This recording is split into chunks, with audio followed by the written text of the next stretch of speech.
Hello friends, आज मैं फिर से नया वीडियो आप लोगों के बीच लेकर आया हूँ।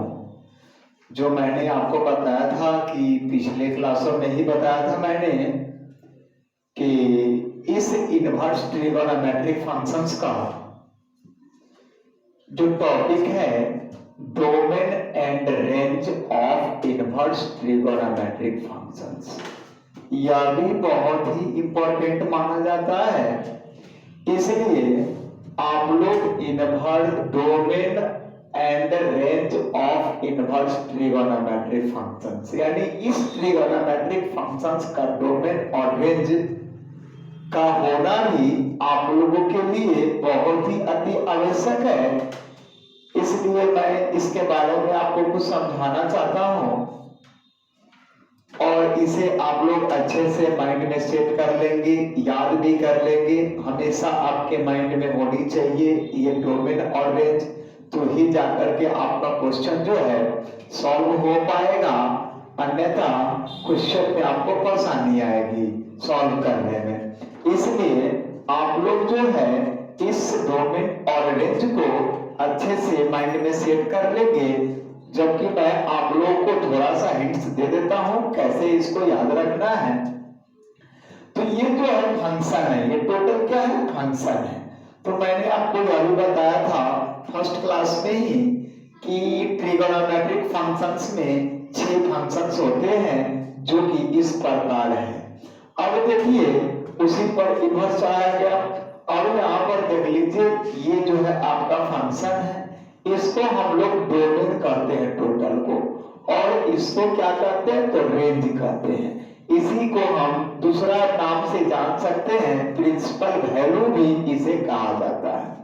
तो हम जानेंगे किस फंक्शन का क्या डोमेन होता है, क्या उसका रेंज होता है, तो हम इसके बारे में चर्चा करेंगे। साइन इनवर्स एक्स का तो हम लेफ्ट मान लिए हुए हैं, y बराबर माना गया हुआ है, y यहाँ पर एंगल हो जाता है, y जो है उसका साइन का एंगल होता है। कैसे होता है मैंने बताया था कि किसी भी फंक्शन को लेफ्ट से राइट में या राइट से लेफ्ट में लाते हैं, यदि उस पर इन्वर्स नहीं रहे तो इन्वर्स चढ़ जाता है, और यदि इन्वर्स रहे तो उतर जाता है। तो आप देख लीजिए इस पर इन्वर्स चढ़ा हुआ है साइन पर, इसको कभी हम लाएंगे लेफ्ट हैंड साइड में तो इन्वर्स खत्म हो जाएगा, तो साइन y जो है वो साइन का एंगल हो जाएगा कि नहीं, हो ही जाएगा। तो अब देख लीजिए इस y बराबर साइन इनवर्स x का डोमेन जो होता है वह -1 से 1 तक होता है, और उसका रेंज जो होता है -π/2 से π/2 के बीच में ही होता है। तो -π/2 और π/2 है क्या, एंगल है मेरे भाई।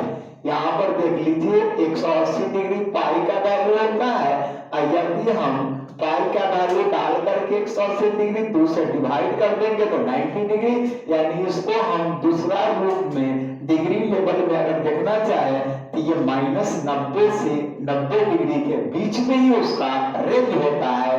किसका, तो साइन इनवर्स एक्स का। उसी प्रकार y बराबर cos इनवर्स x फंक्शन है, और उसका डोमेन जो है -1 से 1 के बीच में, और उसका रेंज जो है 0 से पाई के बीच में। पाई का वैल्यू 180 डिग्री होता है।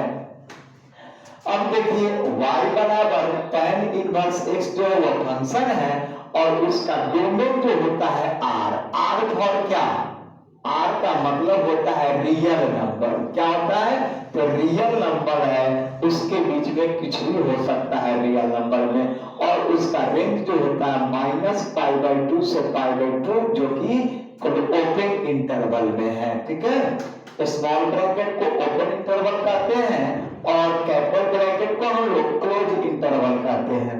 फंक्शन फिर आ गया y बराबर cos इनवर्स x, जिसका डोमेन जो है वह रियल नंबर होगा, और उसका रेंज जो होगा 0 से पाई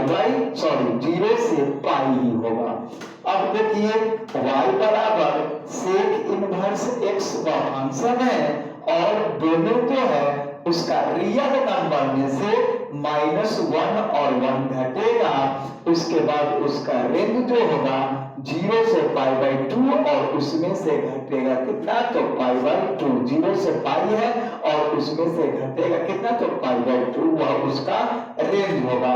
उसके बाद 6 नंबर में y बराबर कॉसेक इनवर्स x है और उसका डोमेन जो है वह रियल नंबर में से घटेगा -1 से 1 तक और उसका रेंज जो हो जाएगा -π/2 से π/2 और घटेगा कितना, तो 0, क्योंकि 0 पर ही इसका ग्राफ जाकर के रुक जाता है। अब देखिए इस 6 फंक्शन का डोमेन और रेंज आप याद कर लेंगे, आपके लिए बहुत ही बेनिफिट की बात है। अब जब डोमेन रेंज, मैंने बताया भी था पिछले क्लासों में कि डोमेन रेंज इसका लास्ट पॉइंट है और इस पर आप क्या कर सकते हैं, इसके आधार पर क्वेश्चन बना सकते हैं, क्योंकि जितना भी प्रॉपर्टी था इस इनवर्स ट्रिगोनोमेट्रिक फंक्शंस का वो टोटल का टोटल हमने बता चुका।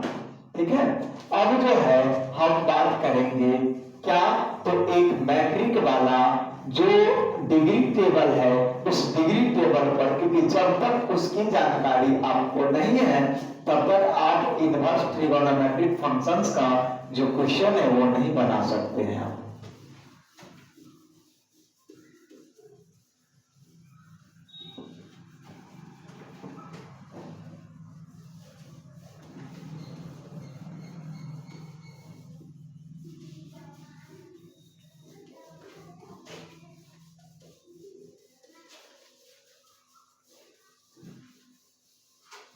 अब हम डिग्री टेबल का बात करेंगे, 10th वाला। ठीक है,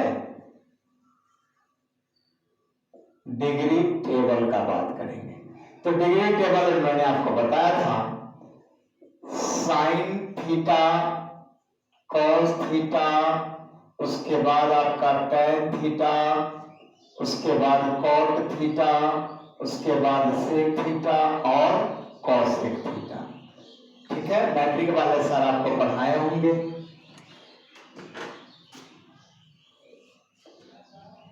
ये होता है 0 डिग्री ले लीजिए, ये आपका 30 डिग्री ले लीजिए, आपका 45 डिग्री ले लीजिए, 60 डिग्री ले लीजिए और 90 डिग्री ले लीजिए।